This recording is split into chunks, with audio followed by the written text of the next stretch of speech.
research that I've sort of uncovered. It's on a corporation soul, obviously. Just for those of you who've never come across this, a corporation soul is a person with, a company with one natural person in it. I still don't think a person is a man or a woman. I know I found a maxim once that said all persons were men, not all men were persons, something like that. So you don't technically have to be a person. A corporation, obviously, a corporate aggregate is a bunch of people, and a body corporate's the same thing. So this is just a company with one person, one natural person in it. So I want to have a quick talk about this. What I did find, so this is the Acts Interpretation Act 1901. In 2012 they put section 2C references to persons. In any act, expressions used to denote persons generally such as person, party, someone, anyone, no one, another and whoever include the body politic or corporate as well as an individual. Now guys, this is just super important. If you know what you're looking for, there's a corporation soul in there and it's here. Corporate as well as an individual. So that's where it is. If this was all going to be separate, I'm going to show you the grammatical rules that apply to this, but a body corporate this should be a body corporate, not just a corporate. So include a body politic or corporate. It doesn't say body there. So it's not referring to a body corporate, otherwise it would say body politic, comma, body corporate, comma, individual or individual. So this is as well as, which includes. So we'll have a quick look at the grammatical rules of, this is a list in a sentence. So what they want to trick you to, I'll just take you back to that, they want you to think that there's three things in here: an individual, a corporate, whatever that is, because it should be a corporation, or a body politic, but it's not. This is lawyer Freemason talk for a corporation soul. And if we have a look at part 2, express reference in an act to companies, corporations or bodies corporate do not imply that expression in that act of the kind mentioned in subsection 1 do not include companies, corporations or bodies corporate. So look at all the language in this. There's only one thing that's not anything to do with a fictitious corporation, which is an individual, which may be anyway, but I'll give them the benefit of the doubt and say it's not. The individual is this is linking you to your little private company, your corporation soul. And we'll have a look. If they were to write this correctly and not write it in Freemasonese, they would use this. So we've got polysyndeton and asyndeton. Polysyndeton is poly is many, so that's using the conjunction or. So would you like fish or chips or hamburger? Now, if you were to say I would like chips, you wouldn't expect a hamburger or fish, because or separates them as one or the other, there's no aggregate there. And with polysyndeton, we're using the word or to confirm that. Asyndeton style, so we use would you like fish, chips or a hamburger? So once again, we've managed to omit one of the ors, but under asyndeton, the comma represents the or again. And guys, these are very generic sentences. We use this stuff all the day. This isn't rocket science at all. You probably didn't know what they were called, but that's how we do it. So what they've done is something else. A corporate as well as an individual, it's a corporation soul, because that's the recipe for a corporation soul. So that list was giving you ingredients and instructions on how to make it. In addition to, as well means in addition to. The museum provided hours of fun and a few surprises as well. So that's as well, addition. Addition means to add things together, doesn't it? In, towards, to, towards, addition. Would you like a pizza or steak as well as chips? This is what they have written. If you got a pizza, you wouldn't expect steak and chips. But if you ordered a steak and chips, you would expect to receive together in one plate steak as well as chips. So that's just your everyday use, and that's what section 2C1 of the Acts Interpretation Act 1901, Commonwealth of whatever, I don't think it's the Commonwealth of Australia, uses. So what they're doing is they've said that any reference to any person, one, entity, anything means a corporation sole, an agent for a corporation sole.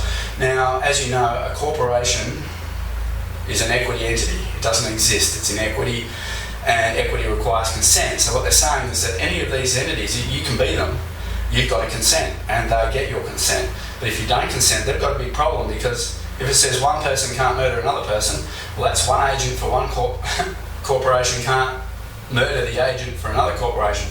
What happens if you're not an agent for a corporation? Someone murders you or assaults you. Where's your comeback? Where's your law? This is the danger of this thing. They put everything based on not getting caught, and they have been caught committing some very serious crimes. So back to this. In any expression used to denote persons generally, because the law never, I've only ever heard of one instance where a law referred to a person specifically, which is it named some pedophile and in the act, and he tried to take it to the High Court and overturn it, but I think they said, well, it applies to everybody anyway, so it doesn't really matter. So, but persons generally, so yep, okay, so in any act, guys, in any act, so that's all your state acts, that's everything. This is top law, this is one step underneath the Constitution. The entire law of the Company of Australia only applies to a corporation sole. And look at the language. Body politic, corporate. Companies, corporations are body corporate, or corporation sole. They're just not saying it. They're just, pulling it apart a bit and going, well, these are the ingredients for it. These are the parts. It's like saying a car has, a car and doors and wheels. So it's probably a bad example, but that's exactly what they've done, and everything works, including if they were to say that this is a man or a woman, the police wouldn't have jurisdiction, because the police are a body corporate, and they can only get jurisdiction with another corporate, which is so there they are, bodies corporate and corporation sole. There. So that's how the police, as a corporation in New South Wales, as a body corporate, are getting contractual jurisdiction with you as the agent. In this act, up in the definitions, an entity is an agent, or a corporation, or a body corporate, or something like that. But that's how this whole system is working. This is why it's private. This is, that pseudo-commercial Freeman argument is starting to look pretty well. What they're doing, guys, this is what judges do. Argument from authority. I'm in charge, what I say goes, regardless of the facts. No, that doesn't exist in law, that exists in equity. It's a fiction, it requires your consent, and you give it by holding the word mark, the all capitals, trademarked, that you think is your name, which isn't. Guys, an argument from authority, argumentum ad actoritate, also called an appeal to authority, is a form of defeasible argument, which means that you can beat it, which a claimed authority's support is used as evidence for an argument's conclusion. This is a well-known fallacy. So guys, when they say, oh no, your argument's frivolous, because they won't actually say, no, it's a name, I've never had them do that. They just say, oh, it's frivolous. But that decision, as a Magistrate Holmes decision right there, is a fallacy. So, though some consider it used in a cogent form, and all sides of the discussion agree. Well, there's your consent on the reliability of the authority in a given text. Well, the authority we've given them is the Chicago Styles Manual, the Government's Own Styles Manual, the Privacy Act, and on, and the little children's books that were in the other video. So where they're getting their facts from, it's a fallacy. It's complete fantasy in these judges' heads, and they're doing it to save their own ass. That's why they're doing an argument from authority. I'm in charge, and I'm not going to make a decision that's going to put me in jail for a very long time for the most serious crimes that this country has.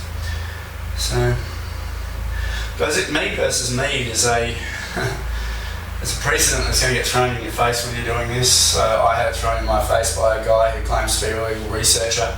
I don't think he's a researcher. I think he's a company that just invented a person to try and discredit Rohan and my research and all the other really good researchers in this country and around the world. So he kept,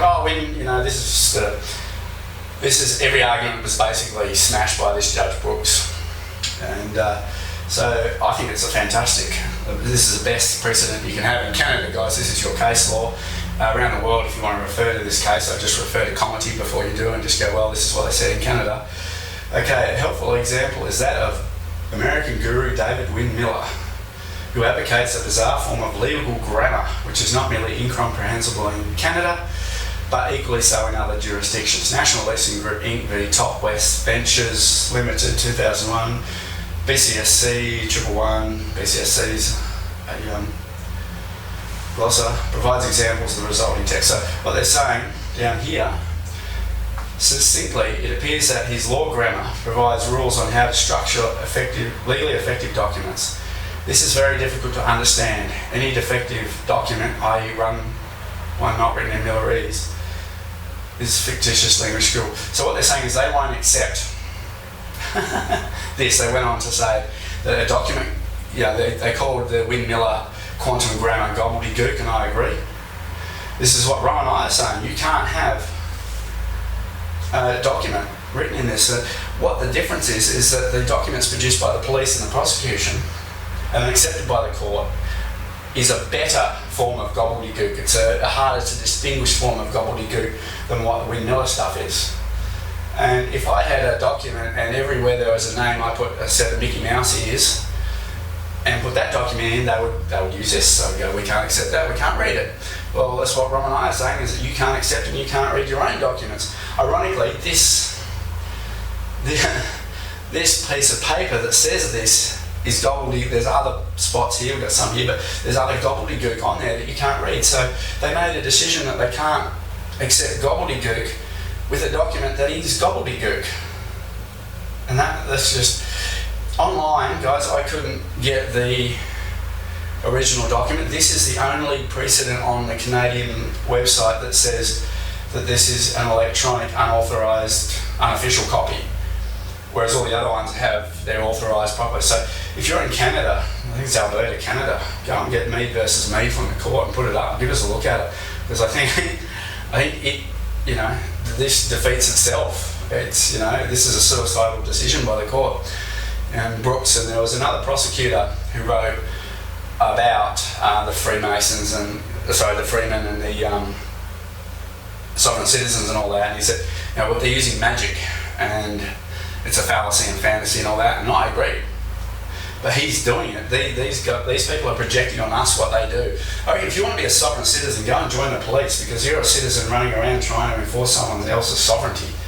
That's where it is. And they're just doing a better job at the crime than what Wynne-Miller was doing, and we've got the evidence to back it up, and no one's shown us anything counterfactual.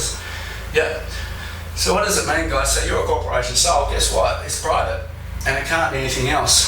So this is a corporation. The corporation is a person. The language of a legal fiction. Sanford A. Shane.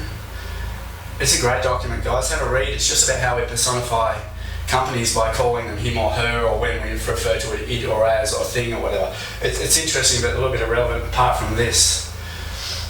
The law allows corporations to do some things that people do. They may enter into contracts, buy and sell land, commit torts, sue and be sued. Other rights and liabilities are denied. Corporations cannot hold public office, vote in elections, or spend the night in jail. Guys, in New South Wales, every magistrate, judge, justice is under the Judicial Act. I think Judicial Officers Act 1986 is a corporate entity. New South Wales Police are a body corporate. Corporations cannot hold public office. How does the police? So they're a private police force doing private military stuff. There's the evidence. I don't know what more I can give you. And that supports that section 2C1 of the Acts Interpretation Act that says you're a corporation sole in a few different words, in a bit of Freemasonese. The other one that made a funny. You got to remember that these people aren't making decisions ever for a man or a woman, so they don't have to obey the law. The law applies to men and women. It does not apply to private corporations, which is what they're making the decision for. In Mead versus Mead, it was for the corporation sold Mead, and the agent, whatever his name was, turned up, and then they did this. But one of the decisions they made was that includes doesn't mean excludes everything else, which is absolutely ridiculous, because if you want to break it down, expression of one thing is to the exclusion of another. Right? Mention of one thing implies exclusion of another. So when they said that because he did bring up a good point, and he said that, in the laws of Canada include the territorial waters. Includes, so the exclusion of the land. And he went, oh no, that doesn't mean that. But if it doesn't, then where do we put the limit on includes? Does it include all the fish in the ocean? Does it include Bahrain? That can't exist. It's an absolutely ridiculous argument. And the law prior to this, Brooks, who does look like a Freemason, he's got that nice pasty Freemason look about him, says this.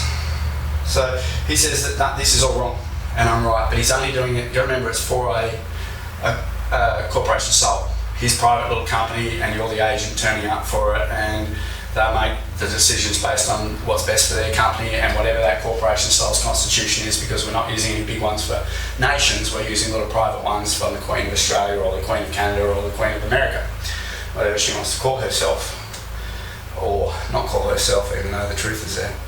So anyway, guys, expressio unius est exclusio alterius. So, he got it wrong, Brooks, but I agree with 143, he got that right. The court can't accept a gobbledygook document, but once again, where he got it wrong was a gobbledygook document, so did he get it wrong, or, this is the problem with it, you just start ending up in these paradoxes. There's a guy out there who runs a website that's really quite nasty. He's attacked most of the researchers. He can't answer the question is all capitals a trademark? And he keeps, I think it's a law firm, not a bloke. He attacks everything. He claims to be previously, one of us, and tried all this stuff and wrote to the Queen, although I've never ever heard of him. He just sort of popped up when Rohan started doing his stuff and a few other people. And he put me under Meads versus Meads. So in there, I don't say anyone's wrong. I never say I'm right. I'll check everything, and then I'll base my decisions on the evidence, and then I'll show you guys the evidence. This idiot, he claims to have a 5th grade education, which I believe. Being a tradesman and signwriter with decades of experience and very familiar with the history of lettering styles, I noticed an immediate contradiction in this concept. Now, the concept was capitis dominio, maxima, media, minima. We're not going on about that, guys. That's old stuff. We're just saying it's corporate. There was no such thing as lowercase lettering or any such different to exist. Think about that for a second. Okay, Rob? If everything was written in all capitals in Rome, the loss of status allegedly associated with capitis dominio, maxima, media, minima, obviously had nothing to do with the code style. The classical Roman alphabet only has what we call majuscule letters, uppercase. That's completely wrong, guys. So it was me versus me, he kept throwing at me, and I checked that, and it turned out to be a great precedent. So he reckons that lowercase didn't happen until 800 AD. Guys, this is from London in the 1st century, so 100 AD, somewhere there. That's lowercase Latin. He doesn't know anything, so just be careful of this guy if he's out there and you see someone bagging out me or Rom or Gypsy or any other researchers. But, he's 700 years out of date. And Mead versus Mead, he's trying to throw that in your face, but, Mead versus Mead has a lot of this in it. Judicial activism refers to judicial rulings are suspected of being based on personal opinion rather than existing law. If you are looking at a precedent to make a decision that you are a criminal while you're being the judge, this is sitting whilst interested. So this is what they're doing.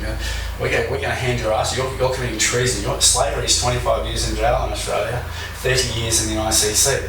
This is why these lawyers are never ever going to make a decision in favour of us. This is judicial activism, and the act is to save their own asses. So, and I had that with Holmes. He didn't give me any findings, he just went on belligerently ignoring the facts. And the facts are that all these facts are written by the government. We don't rely on anything that I wrote or Ron wrote. We just find what they did and put the pieces together. And guys, there you go. SEC police arresting Homer after he won a company in a poker game. So this could be true anywhere in the world. Canada, UK, Australia, New South Wales, Queensland, Tasmania. these cops, the world is being run like this. That's the yellow vest riots in France are going on about. So they predicted something else. Trump was president and the SEC runs all the police. Anyway guys, I'll leave you with that video. Hope you enjoy it, and I'll keep you up to date while I'm still alive and not suicided with everything that's happening. Cheers.